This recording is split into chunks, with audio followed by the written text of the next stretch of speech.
The ASD prevalence rate in 8-year-olds is now 1 in 31. Shocking. Health and Human Services Secretary Robert F. Kennedy Jr. pointed to new evidence that the U.S. is seeing, in his words, a growing epidemic of autism. The epidemic is real. CDC data shows 1 out of 31 children has been identified with autism. The previous report 2 years earlier found a rate of 1 in 36. If the epidemic is an artifact, a better diagnostic criteria or better recognition, then why are we not seeing it in older people? Why is this only happening in young people?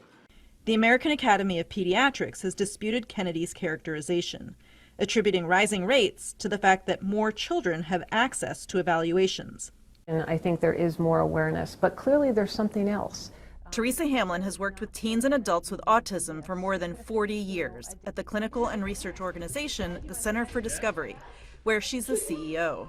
These are new cases and there's more and more of them. And how do you know it's not just better detection? These are not kids that would have been diagnosed with speech disorders or emotional disorders. These are true kids with autism spectrum disorders, and you wouldn't have missed them. Kennedy has for years promoted a link between vaccines and autism. That theory has been debunked. The secretary announced plans for new studies to identify environmental causes for the rise in autism rates, such as mold, ultrasounds, obesity, and diabetes. In his comments today, he did not mention vaccines as a possible cause. And we're going to get back to with an answer to the American people very, very quickly.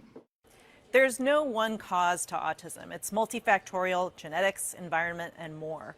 We're unlikely to have definitive answers come this fall, but we will be learning more in the months to come. Dr. Celine Gounder for CBS News in New York.